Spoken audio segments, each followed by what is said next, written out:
हाय मैत्रिणींनो, आज पाहूया आपण एकदम चटपटीत असा खमंग ढोकळा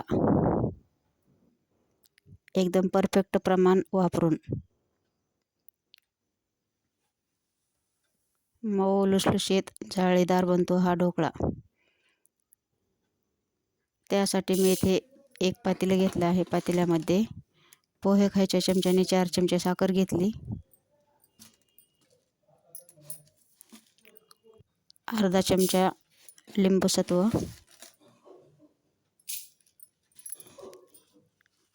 लिंबू सत्वाला सायट्रिक ॲसिड पण म्हणतात।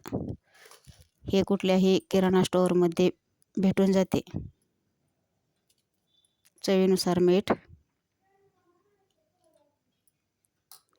अर्धा ग्लास पाणी टाकून साखर विरघळेपर्यंत हे मिश्रण मिक्स करून घ्यावे।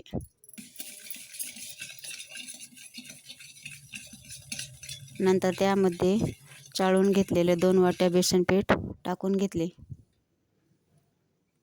बेसन पीठ चाळूनच वापरावे, पिठामध्ये गुठळ्या होत नाहीत व बॅटरही हलके हलके होते।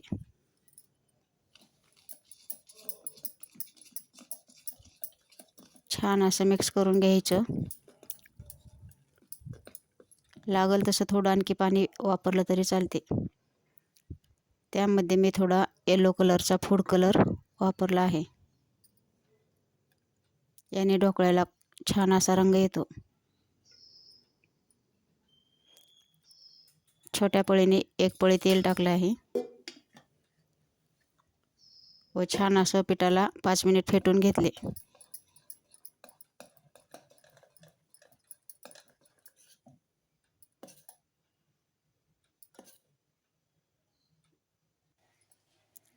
नंतर इनोचे 1 पॉकेट टाकले व थोडं पाणी टाकून पीठ छान असं हलकं होईपर्यंत फेटून घेतले।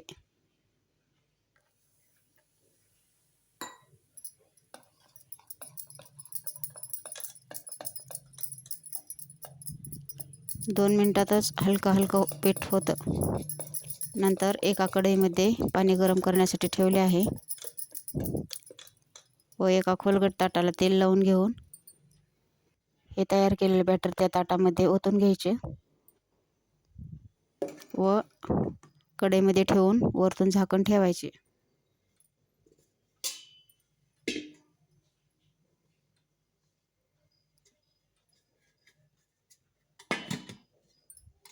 पंधरा मिनिट ढोकळा वाफवून घेतला।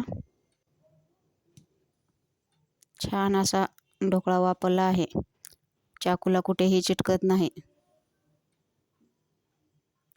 नंतर थोडं थंड होण्यासाठी ठेवून दिलं। एका पातेल्यामध्ये 1 पळी तेल टाकून जिरे मोहरी टाकली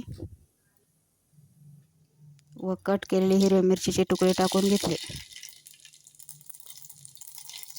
ढोकळ्यावरती टाकण्यासाठी आपण येथे फोडणीचे पाणी तयार करत आहोत।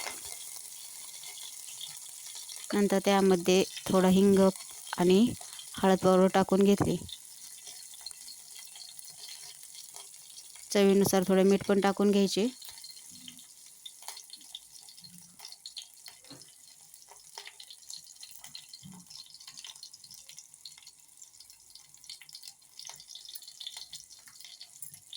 नंतर त्यामध्ये 1 ग्लास पाणी टाकून घेतले। पाण्याला उकळी आल्यानंतर ही तयार केलेली फोडणी आपण तयार केलेल्या ढोकळ्यावरती टाकून घेऊ।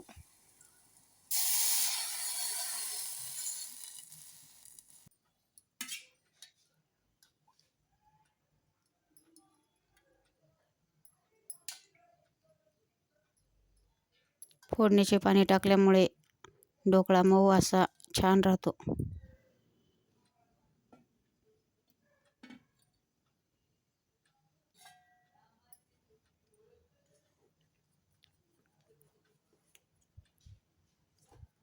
पहा, एकदम छान असा ढोकळा तयार आहे।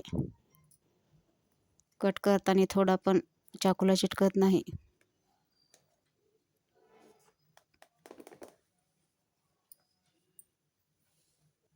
नंतर वरतून थोडी कोथिंबीर टाकून घेतली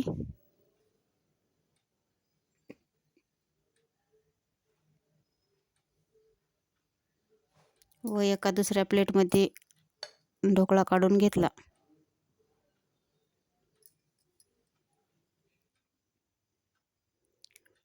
त्यावरती आपल्या आवडीनुसार चिंचेची चटणी टाकली. तयार आहे इथे खमंग ढोकळा. पावसाळ्यामध्ये असे नवीन नवीन पदार्थ काहीतरी खाऊ वाटते, त्यासाठी ही ढोकळा रेसिपी एकदम छान आहे. माझी ही रेसिपी कशी वाटली कमेंट करून नक्की सांगा. व्हिडिओ आवडल्यास लाईक करा, शेअर करा, सबस्क्राईब करा. पहा एकदम सॉफ्ट असा जाळीदार ढोकळा तयार आहे. व्हिडिओ पाहिल्याबद्दल धन्यवाद.